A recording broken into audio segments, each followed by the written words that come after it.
Untuk selanjutnya kita persilahkan kepada rekan kita Lapandi Lapandewa. Pada Lapandi dipersilahkan.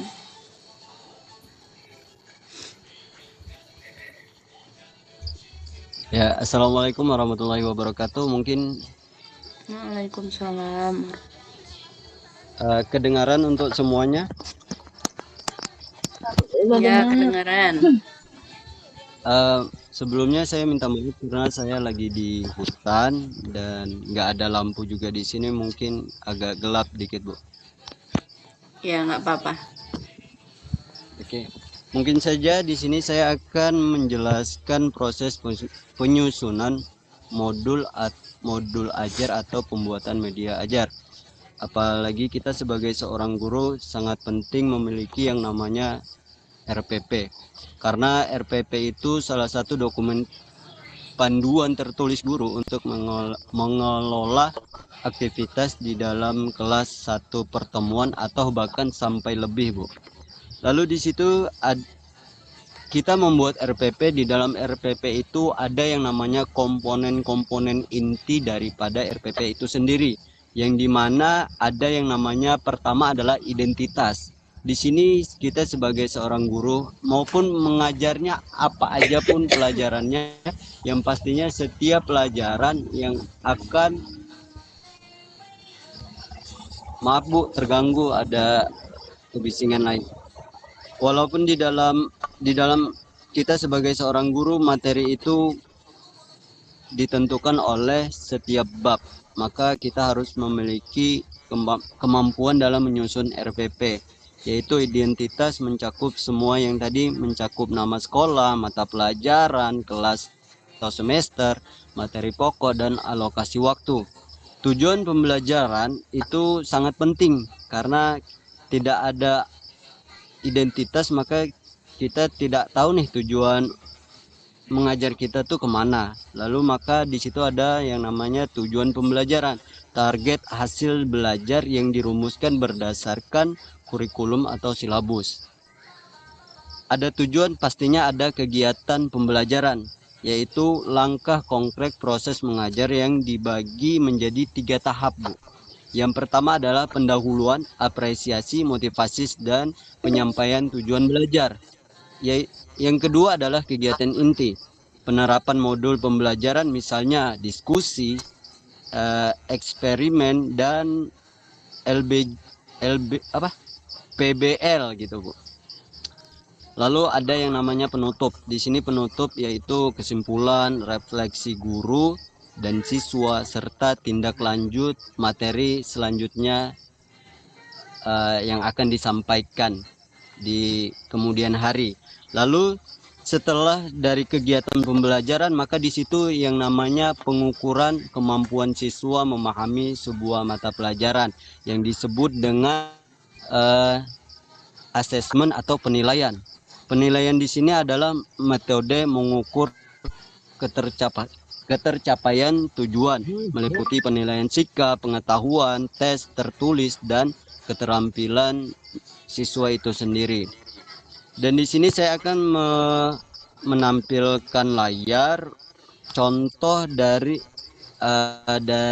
pembuatan media. Bukan hanya RPP saja yang kita buat, tetapi kita harus membuat sebuah media ajar agar kita dapat menjelaskan suatu visual yang mana mungkin uh, siswa yang sebagiannya tidak paham dengan apa.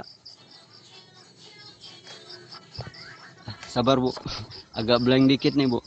Saya tampilkan dulu Bu ya.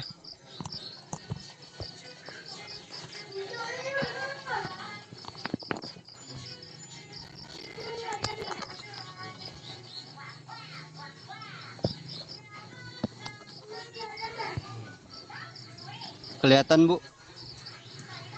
Iya, kelihatan. Oke. Di sini adalah salah satu contoh dari pembuatan media ajar.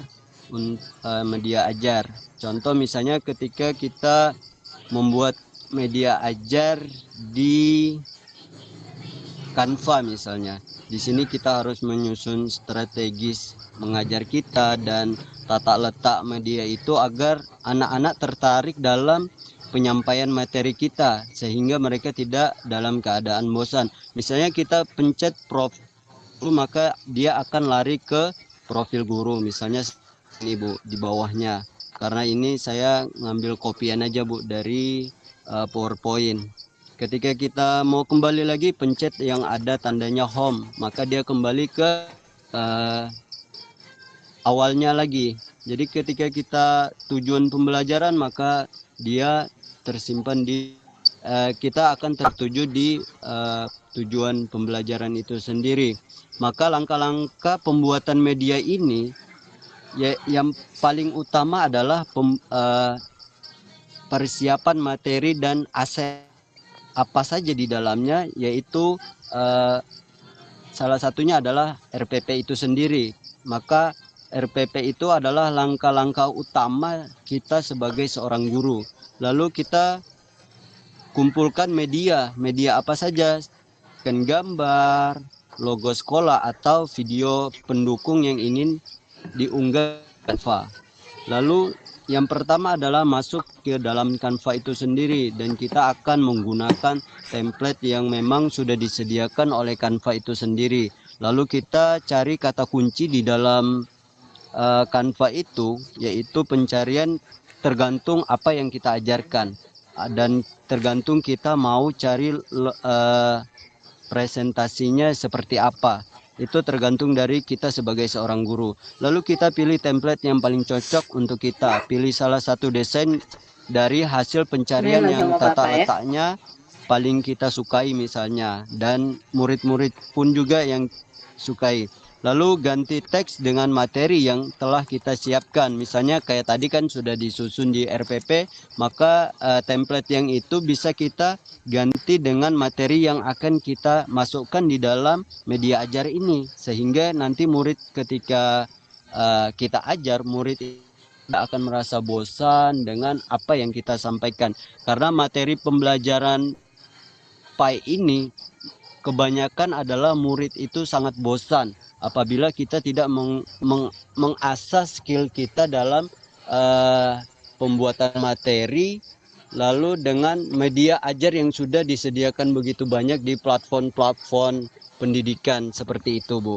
Lalu di sini juga kita tambahkan gambar atau ilustrasi pendukung, sehingga